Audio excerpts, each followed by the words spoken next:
우리 김영선 대표가 나중에 부른 그 비모 그 노래를 들으니까 제가 40여 년 전 바로 그 김영선 대표가 얘기했던 대감산 기슭에서 근무를 했었습니다. 그 당시에 제가 40여 년 전만 해도 녹슬은 탄띠 구멍난 철모가 늘 주위에 다니다 보면 널려 있었습니다.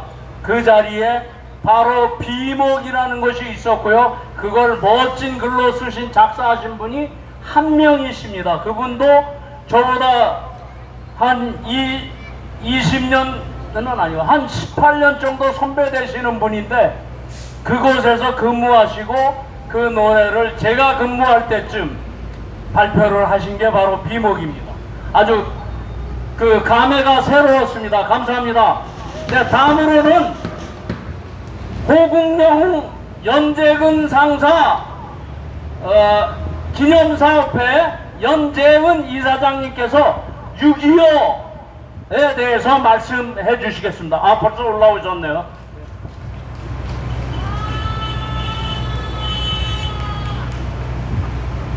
멸공! 안녕하십니까. 반갑습니다. 여러분들께서도 잘 아시다시피 이달이 호국보훈의 달입니다. 민중홍 사무총장님께서 6.25에 대해서 언급이 있었습니다만은 제가 부연 말씀을 드리고자 이 자리에 섰습니다.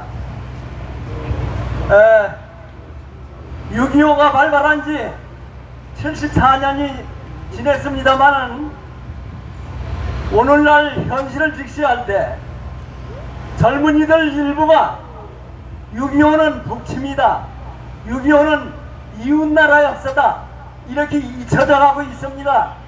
그러나 다들 아시다시피 6.25는 세계적인 전쟁입니다. 그도 그런 것이 그 당시 세계에 존재하는 국가가 93개국이었습니다.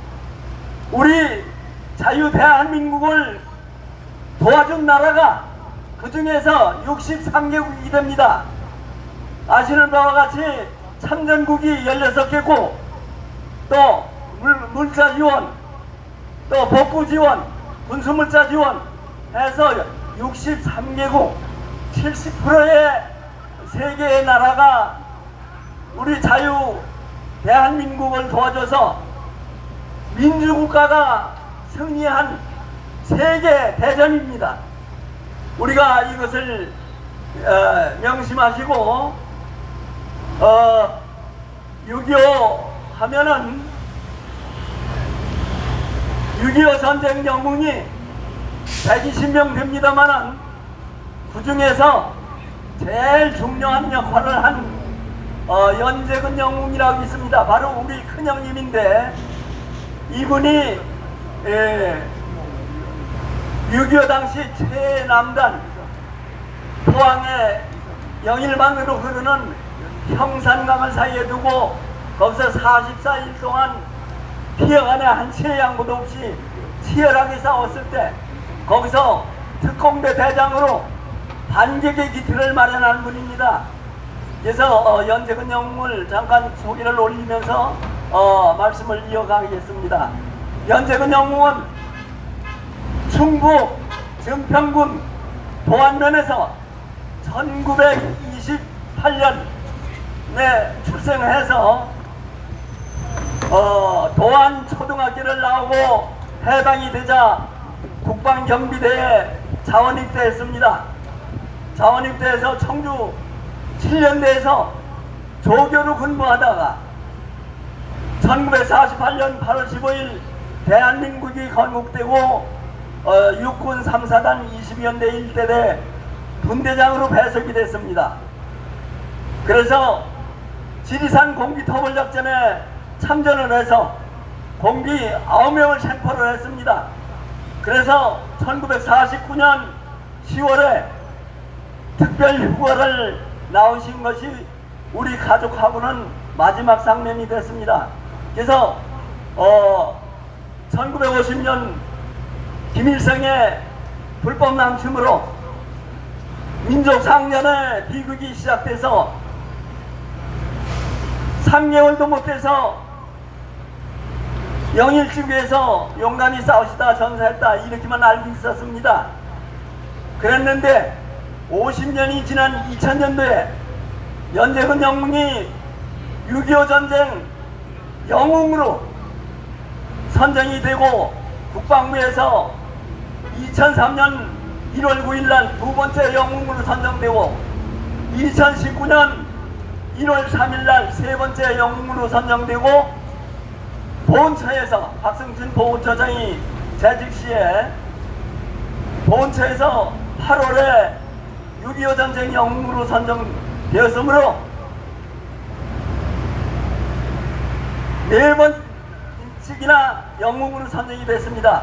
그리고 현재 동상이 6개 또 영웅 중에 추모공원 모델 개수로 추모공원이 고향에 3,000평의 추모공원이 조성되고 그 자리에 동상이 또 건립되고 탱크를 갖다 놓고 또 기념탑도 건립이 됐습니다. 그래서 지난 5월 10일날 추모 행사를 해서 다녀왔고 또 지난 6월 21일날은 정부에서 군인의 사기를 심으신다 해가지고 일개 군단 하면 아시다시피 3만 명이거든요. 3만 명의 10년 이상 근무한 모범용사 한 사람씩을 매년 선정합니다. 그래서 수도경비사까지 해서 14명을 선정해서 정부에서 20년 동안 호국 헌신상으로 시상해 오던 것을 2011년서부터는 연재근 영웅의 군인정신을 닮아라 해서 형님 이름을 따서 재근상으로 개칭을 해서 전라북도 익산에 있는 부사관학교에서 부사관학교에는 아시다시피 부사관으로 1년에 교육을 받고 지나가는 사람이 16,000명 됩니다. 거기서 매년 14명의 모범용사를 선정해가지고 재근상 시상식을 합니다. 그래서 지난 26일날 제가 가서 학교장은 재근상을 시상하고 유족 대표인 나는 연재근 영웅의 메달을 걸어주고 이렇게 했습니다. 그것이 매년 실시하는 것이에요. 그래서 연재근 영웅이 왜 그렇게 유명하냐 하면은 마지막 격전지인 포항 영일만으로 흐르는 형산강에서 거기를 워커라인이라고 합니다. 44일 동안 형산강을 도강해야 포항을 탈환하고 북진을 하는데 계속 특전대를 조직해가지고 시도를 형산강 도강 시도를 했습니다마는 패전했습니다. 그럴 적에 1950년 9월 15일 메가더 사령관이 인천 상륙작전을 개시를 했습니다. 그래서 정부에서 낙동강 연선 총반격작전을 명령을 내렸습니다. 그러나 누가 나서는 사람이 없습니다. 나서기만 하면 죽으니까. 그쪽에 군대장이었던 연재근 군대장이 12대원을 모아놓고 우리가 목숨 걸고 대한민국을 구하자. 그렇지 않으면 김일성 나라 되고 만다 해서 설득을 시켜가지고 소대장 중대장을 찾아가서 간청을 했습니다. 우리에게 명령만 내려주면 우리가 도강이 성공해서 반격의 기틀을 마련하고 대한민국을 구하겠다 해서 명령을 받아가지고 1950년 9월 17일 새벽 4시 포항시 장흥동이라는 데서 13명이 술탄을 잔뜩 차고서는 강으로 뛰어들었습니다. 새벽 4시에 뛰어들어서 그 막강한 기관총 진치 가까이 갔을 때는 먼동이 터가지고 발각이 돼서 저게 기관총 세례를 받아서 앞에서 진두지휘하던 연재근 영웅은 왼쪽 어깨에 간통상을 입고 대원도 다 죽고 3명만 남았을 때 끝까지 포기하지 않고 대한의 기관총 진지 가까이 가서 수류탄 3발로 막강한 기관총 진지를 초토화시켰습니다. 초토화시켜서 전위를 상실한 계래군을 후퇴하고 연대가 지원 사격을 하던 연대가 무사히 도강을 해서 포항을 탈환하고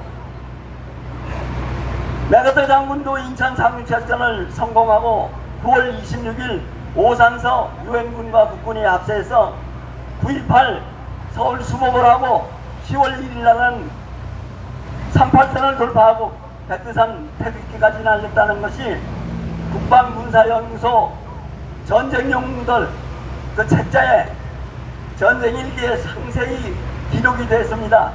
이로 인해서 연재근 영웅은 영웅으로 4번이나 선정이 되고 동상이 6개나 되고 기념관이 7개가 됩니다. 그래서 이 보훈의 달에 우리 형님이 동기 9명을 생포하고 1949년 특별휴가를 나왔을 때 저는 11살이었습니다. 11살이었는데 군가가 여러 가지 있습니다만은 그때 처절했던 6.25 참상을 그대로 노래말에 옮겨가지고 한 군가가 있습니다. 그걸 제게 가르쳐 줬어요. 그걸 제가 오늘날까지 토시 하나 안 틀리게 3절까지 외우고 있습니다. 그래서 매년 호국보훈의 달이 되면 그 군가를 6.25를 상기시키기 위해서 부릅니다. 그래서 그 군가를 부를 테니까 여러분들께서 조용히 감상을 해주시기 바랍니다. 남아 이 시 가슴 속에 붉게 피는 선지피 내일은 싸움터로 웃으며 가자. 청춘도 그 사람도 무슨 일이 있으리 이것이 우리 국군 갈 길이라네. 아이와 굳세게 이 세상에 사세요. 처음에 만날 때의 내년가약은 지금은 이별타를 합장하고 돌아가 이것이 우리 국군 갈 길이라네.